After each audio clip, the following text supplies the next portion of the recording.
বিসমিল্লাহির রহমানির রহিম। আপনাদের সবাইকে আন্তরিক শুভেচ্ছা ও সশ্রদ্ধ সালাম জানিয়ে একে খান হোমিওপ্যাথি স্টাডি সেন্টারের আজকের ক্লাস শুরু করছি। আসসালামু আলাইকুম ওয়া রাহমাতুল্লাহি ওয়া বারাকাতুহু। আমাদের সীমিত জ্ঞান দিয়ে আমরা হয়তো আমাদের হোমিওপ্যাথির জনক ডাক্তার স্যামুয়েল হানেমান এবং তার সমসাময়িক আরো যে সমস্ত চিকিৎসক ছিলেন, যেমন doctor Franz, doctor William Gross, doctor Hartmann, doctor Johann Stapf, doctor কার্লিগিডি, doctor Boenninghausen, doctor Hartlaub, doctor Griesselich, doctor জেইস জার, ডাক্তার জিলেহম্যান, doctor Frederick G Rummel, doctor Constantine Hering, doctor James Tyler Kent, যে প্রথিতযশা homeopath ছিলেন, তাদের মতো কোনোদিনই আমরা হতে পারবো না। কিন্তু আমি দৃঢ়ভাবে বিশ্বাস করি যে আপনাকে আমাকে মহান সৃষ্টিকর্তা যতটুকু জ্ঞান দিয়েছেন, যতটুকু মেধা দিয়েছেন, সেই মেধাটুকু সর্বোচ্চ ব্যবহার, সেই মেধার সর্বোচ্চ ব্যবহারের নিশ্চিত যদি করতে পারি আমরা, তাহলে মহান সৃষ্টিকর্তা আমাকে অন্তত এতটুকু জ্ঞান দান করবেন, যেটুকু জ্ঞান মাধ্যমে একজন পেশেন্ট আসলে, একজন রুগী আসলে তার যথাযথ রুগীলিপি করে তার যথাযথ চিকিৎসা দেওয়ার মতো ন্যূনতম জ্ঞানটুকুন দান করবেন, এই বিশ্বাসটুকুন আমি করতে পারি এবং আপনাদের প্রতিও এ আবেদন রাখতে পারি যে আপনারা যদি সেইটা সর্বোচ্চ ব্যবহার চেষ্টাটা অব্যাহত রাখেন। সেই জন্য একটা কবি বলেছিলেন, মন চাইলেই হয় না তো কাজ, চেষ্টা যে চাই অনেক দূর, শিকার কি তার মুখে ঢোকে, সিংহ যখন নিদ্রাতুর। আসলে আপনাকে চেষ্টাটা করতে হবে এবং সেই চেষ্টার জন্যেই আমাদের চেষ্টার উপর নির্ভর করেই মহান সৃষ্টিকর্তা আমাদের সফলতা দান করবেন, আমাদের সাফল্য দান করবেন, আমাদের ইহলৌকিক শান্তি দান করবেন এবং আমাদের পারলৌকিক কল্যাণ, পারলৌকিক মুক্তি দান করবেন। তো সুতরাং আমাদের এখানে হোমিওপ্যাথি চিকিৎসা শিক্ষার জন্য সর্বোচ্চ চেষ্টা আপনাকে অবশ্যই অব্যাহত রাখতে হবে। এখানে যদি বিন্দুমাত্র অবজ্ঞা, অবহেলা, বিন্দুমাত্র গাফিলতি থাকে, তাহলে আপনি নিশ্চিত, আমিও নিশ্চিত যে মহান সৃষ্টিকর্তার জবাবদিহিতার করতেই হবে, জবাবদিহিতার সম্মুখীন হতেই হবে।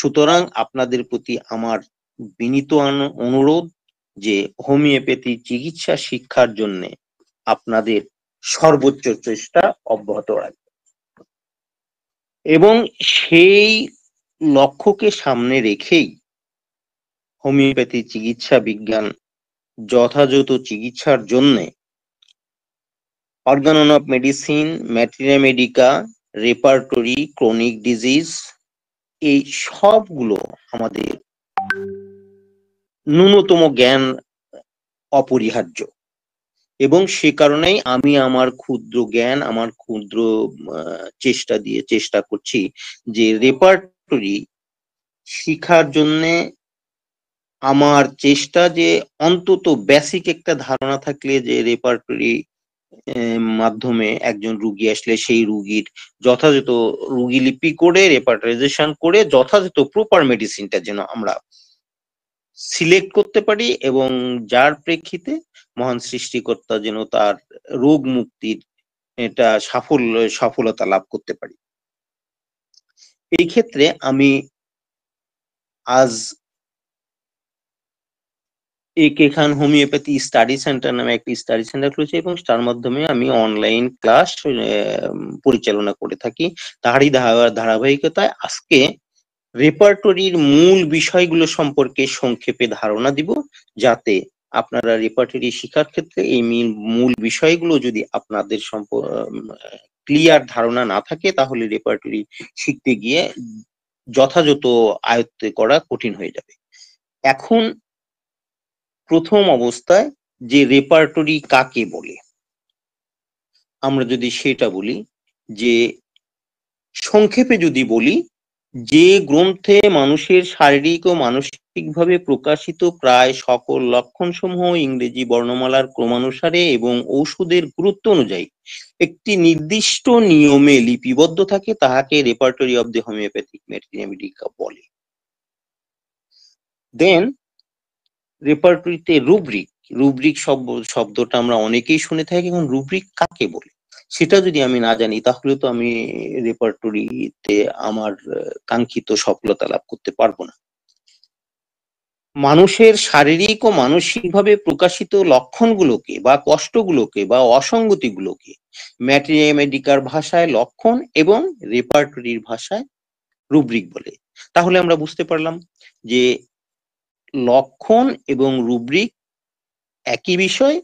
রেপার্টরিতে যখন বলবো তখন রুব্রিক বলবো, এবং ম্যাথমেটিকায় যখন বলবো তখন লক্ষণ বলবো। তারপর আছে প্রধান রুব্রিক। রুব্রিক গুলো আবার যে প্রধান রুব্রিক, সাব রুব্রিক, সাবের সাব রুব্রিক, এই সম্পর্কে আমাদের একটা ধারণা থাকতে হবে। প্রধান রুব্রিক, ডাক্তার জেমস টাইলার কেন্টের কেন্ট রেপার্টরিতে প্রধান রুব্রিক গুলো ইংরেজি বর্ণমালার বড় হাতের অক্ষরে এবং মোটা অক্ষরে লেখা থাকবে। এটা আমরা যখন রেপার্টরি দেখব, রেপার্টরি দেখিয়ে দেব, তখন আমরা একটা রেপার্টরি যখন ক্লাসে যাব তখন দেখলে বুঝতে পারবো যে রুব্রিক গুলো প্রধান রুব্রিক কোনটা। সাব রুব্রিক, সাব রুব্রিক হলো ঠিক প্রধান রুব্রিকের নিচে একটু ডান দিকে ভিতরের দিকে লেখা থাকে, সেটা হলো সাব রুব্রিক। তো সাব রুব্রিক গুলো আবার সাব রুব্রিকের আবার একাধিক সাব রুব্রিকও থাকতে পারে, সাবের সাব থাকতে পারে।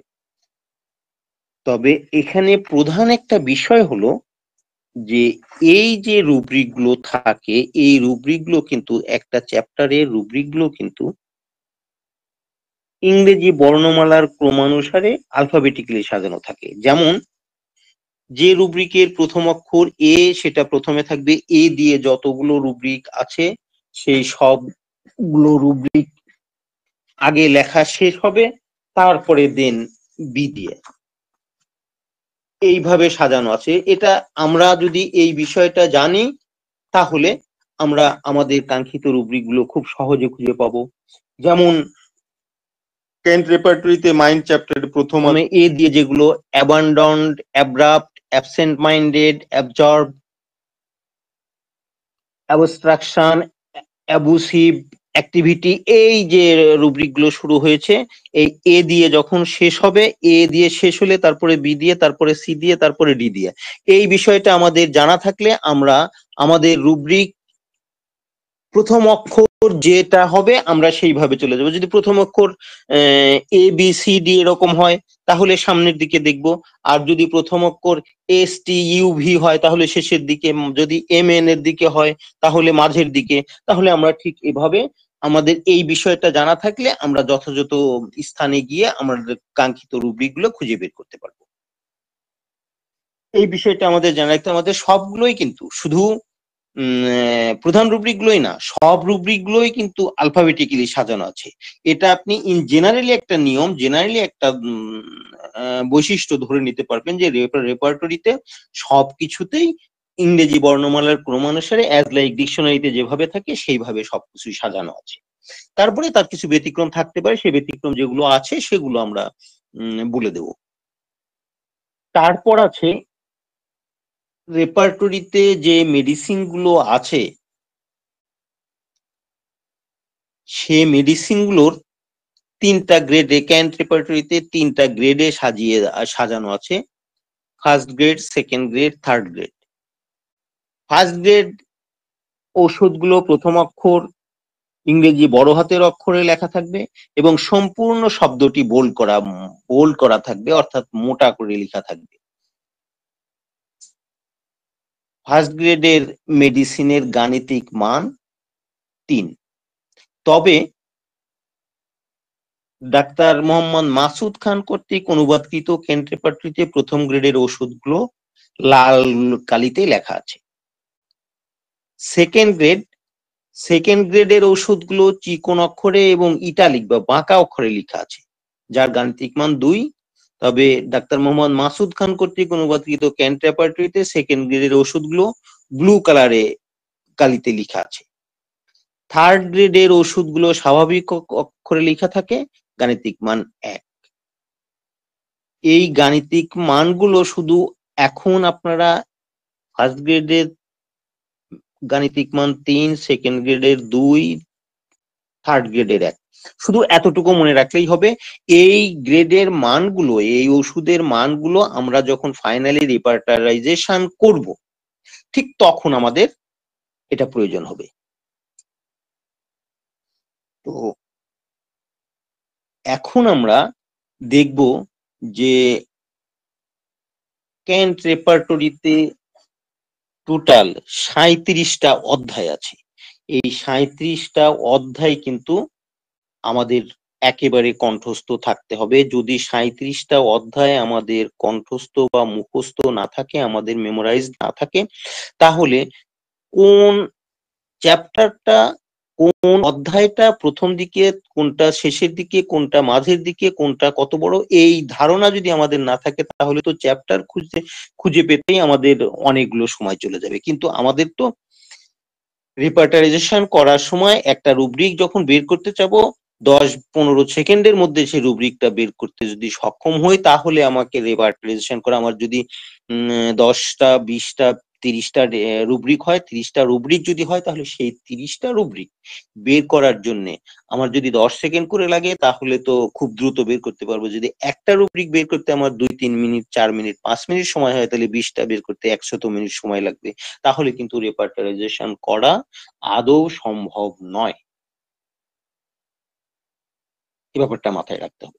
সেজন্যই চ্যাপ্টার গুলো মুখস্থ করতে হবে ধারাবাহিকভাবে, এবং ধারাবাহিকভাবে 37টা চ্যাপ্টার হলো mind, vertigo, head, eye, vision, ear, hearing, nose, face, mouth, teeth, throat, external throat, stomach, abdomen, rectum, stool, bladder, kidneys, prostate gland, urethra, urine, genitalia, female genitalia, larynx, and trachea, respiration, cough, expectation, chest, back, extremity, sleep, fever, perspiration, skin, generalities. এই 37টা অধ্যায় আমাদের সবার মুখস্থ করতে হবে। তারপরে আছে আমাদের সাব অর্গানগুলোর বিষয়। সাব অর্গানগুলো রেপার্টরিতে কিভাবে আছে, কোথায় কিভাবে সাজানো থাকে, সে বিষয়টা যদি আমরা না জানি, তাহলে তো আমরা সাব অর্গানের রুব্রিক হলে সেই রুব্রিকটা আমরা কোথায় খুঁজবো? প্রতিটি অধ্যায়ের মধ্যে যে সমস্ত অঙ্গের বিবরণ রয়েছে, তা ইংরেজি বর্ণমালার ক্রমানুসারে সাজানো আছে। ওই যে সেটা বললাম যে একই, এই কথাটা ইন জেনারেলি মনে রাখতে হবে যে ইংরেজি বর্ণমালার ক্রমানুসারে সাজানো থাকে। সাব অঙ্গের প্রথম অক্ষরটি ইংরেজি বড় হাতের অক্ষরে এবং বাকিগুলো ছোট হাতের অক্ষরে লেখা থাকে, এবং সম্পূর্ণ শব্দটা কিন্তু বোল্ড করা থাকে। তাহলে যদি কোনো ওয়ার্ডের প্রথম অক্ষর বড় হাতের এবং পুরো শব্দটা বোল্ড করা থাকে, সেটা দেখে বুঝবো যে আমরা এটা সাব অর্গান। যেমন আমরা ব্রেনের মাথার সাব অর্গান যদি বলি, মাথার সাব অর্গান হলো বোন, ব্রেন, ফরহেড, অক্সিপিউট, টেম্পলস, ভার্টেক্স ইত্যাদি। তবে এই যে বললাম সাব অর্গান গুলো ইংরেজি বর্ণমালার ক্রমানুসারে সাজানো থাকে, এর একটা ব্যতিক্রম আছে। ব্যতিক্রমটা হলো এক্সট্রিমিটিস এবং ব্যাক, এই দুটো অধ্যায়ে যে আছে, এই দুটো অধ্যায়ের সাব অর্গান গুলো কিন্তু ইংরেজি বর্ণমালার ক্রমানুসারে সাজানো নেই। তাহলে এগুলো কিভাবে সাজানো আছে? এগুলো সাজানো আছে আমাদের শরীরে, এই সাব অর্গান গুলো যে সিরিয়ালি আছে, যে ক্রমানুসারে আছে, সেই ক্রমানুসারে সাজানো আছে এই এক্সট্রিমিটিস ও ব্যাক, এই দুটি অধ্যায়ে। এক্সট্রিমিটিস অধ্যায়ের সাব অর্গান গুলো দুই ভাগে ভাগ করা আছে। এক, আপার লিম্স, দুই, লোয়ার লিম্স। আপার লিম্সের সাব অর্গান গুলোর নাম shoulder, upper arm, elbow, forearm, wrist, hand, palm, finger. এইভাবে রেপার্টরিতে আমাদের শরীরে যেভাবে সাজানো আছে, রেপার্টরিতে এইভাবে সাজানো আছে সিরিয়ালি। একইভাবে লোয়ার লিম্সের সাব অর্গান গুলো হলো উপর থেকে নিচের দিকে আমাদের শরীরে যেভাবে সাজানো আছে সেটা হলো নেটস, hip, thigh, knee, leg, ankle, foot, sole, heel, toes এবং এইভাবে সাজানো আছে। আর ব্যাক অধ্যায়ের সাব অর্গান গুলো হলো উপর থেকে নিচের দিকে ক্রমান্বয়ে যেমন সাজানো আছে cervical, dorsal, lumbar, sacrum and coccyx. এই দুটো অধ্যায়ের সাব অর্গান গুলো আমাদের এইভাবে আমাদের শরীরে যেভাবে সাজানো আছে রেপার্টরিতে সেই সিরিয়ালি সাজানো আছে, এটা আপনাদের মনে রাখতে হবে। সব সাব অর্গান গুলো ইংরেজি বর্ণমালার ক্রমানুসারে আছে, কিন্তু এক্সট্রিমিটিস এবং ব্যাক এই দুটো অধ্যায়ের সাব অর্গান গুলো আমাদের শরীরে যেভাবে আছেন সেইভাবে সাজানো আছে, যেটা আমি বললাম। তারপর দেন আমাদের জানতে হবে রুব্রিকের চরিত্র। রুব্রিকের চরিত্রগুলো ইংরেজি বর্ণমালার ক্রমানুসারে সাজানো থাকে। রুব্রিক এর চরিত্র হলো দুটো, একটা হলো চরিত্র আর একটা হলো সাধারণ। সাধারণ আর চরিত্র এর ডিফারেন্সটা আমাদের একটু বুঝতে হবে। সাধারণ হলো যদি আমরা বলি যে পেইন, সেটা হলো সাধারণ। আর এই পেইনের যে নেচার গুলো আছে, যে ধরনগুলো আছে, যে ক্লাসিফিকেশন গুলো আছে, যে শ্রেণীগুলো আছে, সেটা হলো চরিত্র। যেমন পেইনের সাথে পেইনের aching, biting, burning, cutting, drawing, grinding, jerking ইত্যাদি, এটা হলো চরিত্র। তো এইখানে বিশেষভাবে উল্লেখ্য যে সাধারণ বর্ণনা এবং চরিত্রগত বর্ণনার মধ্যে একটি মূল পার্থক্য হলো সাধারণ বর্ণনা যখন থাকবে তখন সাধারণ বর্ণনা শেষ হলে সাব অঙ্গের বর্ণনাগুলো শুরু হয়, কিন্তু চরিত্রগত বর্ণনার ক্ষেত্রে একটি চরিত্রের সাধারণ বর্ণনা শেষ হলে একই সাথে সাব অঙ্গের বর্ণনাগুলো শেষ করে তারপরে অন্য একটা চরিত্র তে চলে যাওয়া হয়, অন্য একটা চরিত্রের বর্ণনা শুরু হয়। এই কথাটা আপনাদের একটু মনে রাখতে হবে, তাহলে আমাদের কাঙ্ক্ষিত রুব্রিক গুলো খুঁজে পাওয়া খুব সহজ হবে। আর মূল যে বিষয়টা, রেপার্টরিতে সাধারণত যদি অ্যাগ্রাভেশন হয় তাহলে AGG লেখা থাকে, আর যদি হ্রাস বা কম বুঝায় বা উপশম বুঝায় তাহলে অ্যামিলিওরেশন, সংক্ষেপে ML লেখা থাকে। আর যেখানে অ্যাগ্রাভেশন বা অ্যামিলিয়েশন কোনোটাই লেখা থাকবে না, কোনো কিছু লেখা থাকবে না, সেখানে বুঝতে হবে যে কোনো সমস্যা দেখা দেয় বা শুরু হয় বা কোনো জটিলতার সৃষ্টি হয় বা বৃদ্ধি হয়, এটা এই হিসাবে ধরে নিতে হবে। এরপর আমরা জানবো রেপার্টরিতে মাইল মিটারের ব্যবহার। মাইল মিটারটা কি? আসলে তো সেই অনেক এখন তো আমরা কিলোমিটারে ব্যবহার করি, সবকিছু কিলোমিটার হিসাব করি। একসময় ছিল মাইল মিটার, মাইল হিসাবে করা হতো, সেই মাইল মিটার থেকে এটা মাইল মিটার নামকরণ করা হয়েছে। আমরা মাইল মিটার কাকে বলবো? মাইল মিটার করবো বলতে যদি ধরি ঢাকা থেকে আমরা রাজশাহীতে যাব, ঢাকা থেকে রওনা হলে কিছু দূর যাবার পরে সাভার আসলো, সাভারের পরে নবীনগর আসলো। ঢাকা থেকে যদি রাজশাহীর দূরত্ব 300 কিলোমিটার হয়, সাভার আসার পরে সেখানে দেখা গেলো যে 280 কিলোমিটার বা 270 কিলোমিটার। এই যে নির্দেশনাগুলো, এই নির্দেশনাগুলো যে থাকে এইগুলোকে আমরা মাইল মিটার বলি। রেপার্টরির ক্ষেত্রে ঠিক অনুরূপভাবে আমার কাঙ্ক্ষিত রুব্রিক খুঁজতে গিয়ে আমি আর কত দূরে যেতে হবে, আর কত দূর পর্যন্ত আছে, আমার 10 পৃষ্ঠা যেতে হবে না 50 পৃষ্ঠা যেতে হবে নাকি একটা চ্যাপ্টার যেতে হবে, সেই বিষয়গুলোর যে নির্দেশনাটা গুলো প্রত্যেকটা রেপার্টরি প্রত্যেকটা পাতার উপরে লেখা থাকে। এই যে নির্দেশনাগুলো, এই নির্দেশনাগুলোকেই আমরা রেপার্টরি ক্ষেত্রে মাইল মিটার বলতে পারি। এই বিষয়টা রেপার্টরি যখন দেখানো হবে, রেপার্টরি দেখালে গেলে সবাই সম্মিলিত হবে, যখন রেপার্টরি নিয়ে বসবো রেপার্টরিতে দেখা যাবে যে এইটা মাইল মিটার, এই মাইল মিটারে এইভাবে আমাদেরকে এই মাইল মিটার আমাদের কাঙ্ক্ষিত রুব্রিক খুঁজতে সাহায্য করছে।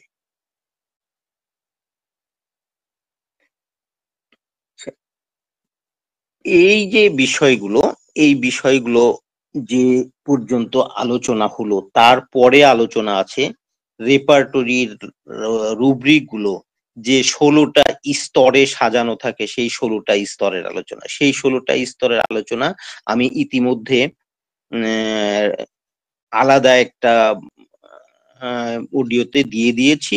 সেটা শুনলে, সেটা আবার নতুন করে বলতে চাচ্ছি না।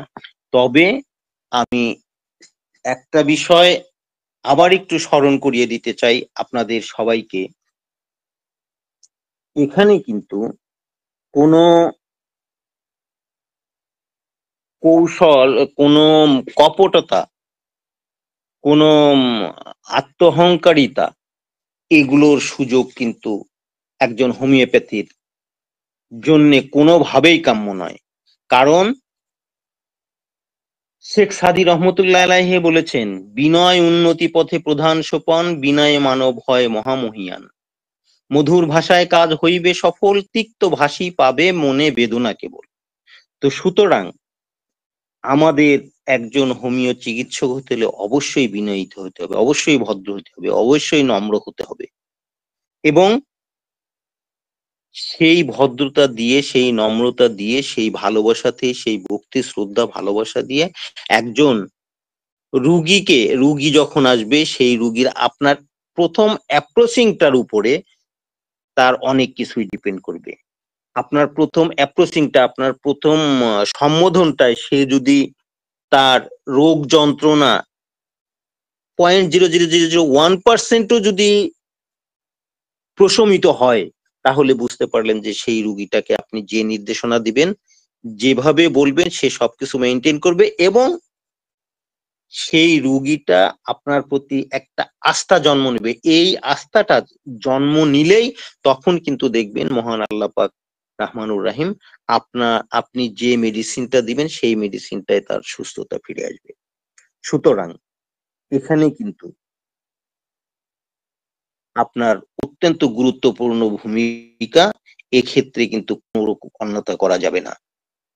আপনি চিকিৎসক, আপনার মূল লক্ষ্য লোকটা সুস্থ করে দেওয়া, লোকটাকে অসুস্থ যে কষ্ট নিয়ে আসছে সেই কষ্টটা দূরীভূত করে। সেই কষ্টটা দূরীভূত করার প্রধান কাজ কিন্তু যে আপনি তার সাথে কি বিহেভ করেছেন, সেই আস্থা জায়গাটা তৈরি করা। আপনার প্রতি পেশেন্টের আস্থা তৈরি করতে পারলে তখনই আপনি সফল হবে।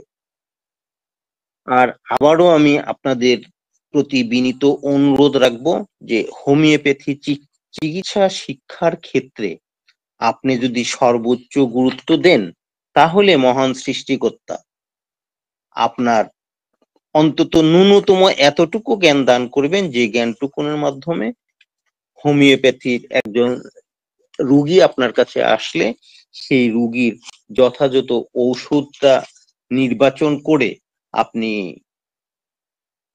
তার সুস্থতার দ্বার উন্মোচন করতে পারবেন। তো সেই ব্যাপারটা আপনারা অত্যন্ত গুরুত্ব দিয়ে চিন্তা করবেন। আর হোমিওপ্যাথির বিষয়ে একজন আদর্শ হোমিওপ্যাথি হতে হলে আপনাকে অবশ্যই অত্যন্ত সৎ এবং বিনয়ী হতে হবে। কারণ সৎ চিন্তা ভাবনা না থাকলে কোনোদিন আপনি আদর্শ হোমিওপ্যাথ কোনোদিনই হতে পারবেন না। আবারও আপনাদেরকে স্মরণ করিয়ে দিচ্ছি যে আমাদের ইহলৌকিক শান্তি, পারলৌকিক মুক্তির জন্য হোমিওপ্যাথ প্রপার চিকিৎসা দেয়া অত্যাবশ্যক। যদি আপনি সৎ ভাবে চিন্তা ভাবনা না করেন, আপনার চিন্তা ভাবনার মধ্যে যদি কোনো গ্যাপ থাকে, আপনার চিন্তাধারার মধ্যে যদি কোনো অশুভ চিন্তা ভাবনা থাকে, তাহলে কিন্তু আপনি সফলতা লাভ করতে পারবেন না, এটা কিন্তু নিশ্চিত করে বলা যায়। ছোট্ট একটা গল্প বলি। ধরুন বাবা এক গ্লাস পানি চাচ্ছে, বাবা ছোট ছেলেরে বললে, এই বাবা আমারে পানি পিপাসা লেগেছে, এক গ্লাস পানি আনো তো। তো ছেলে বললো যে পারবো না।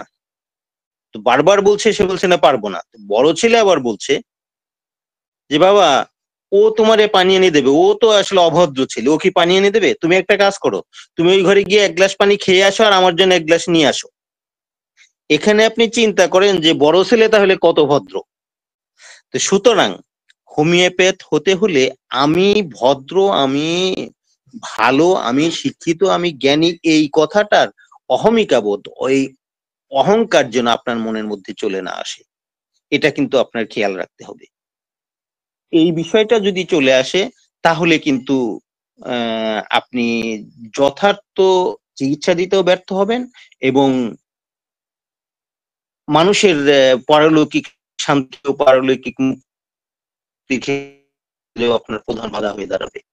সক্রেটিস একটা কথা বলেছেন, যতদিন লেখাপড়ার প্রতি আকর্ষণ থাকে ততদিন মানুষ জ্ঞানী থাকে, আর যখনই তার ধারণা জন্মে যে সে জ্ঞানী হয়ে গেছে তখনই মূর্খ তাকে ঘিরে ধরে। সুতরাং বিষয়টা মনে রাখবেন, কারণ শিক্ষার তো শেষ নেই। তো ঠিক আছে, আমি আবারও আপনাদেরকে আন্তরিক অভিনন্দন ও শুভেচ্ছা জানিয়ে এবং আপনাদের সার্বিক মঙ্গল ও কল্যাণ কামনা করে এবং মহান সৃষ্টিকর্তা আপনাদের একজন আদর্শ হোমিওপ্যাথ হওয়ার সঙ্গতি দান করুন এবং সে অধ্যবসায় তৈরি করে দেন, সে মনের সেই আগ্রহ তৈরি করেন হোমিওপ্যাথি চিকিৎসা শিক্ষার গ্রহণের জন্য। এই প্রত্যাশা রেখে আমার জন্য সবাই দোয়া করবেন। আপাতত একে খান হোমিওপ্যাথি স্টাডি ক্লাসের আজকের ক্লাসের এখানে সমাপ্তি ঘোষণা করছি। আসসালামু আলাইকুম ওয়া রাহমাতুল্লাহি ওয়া বারাকাতুহু।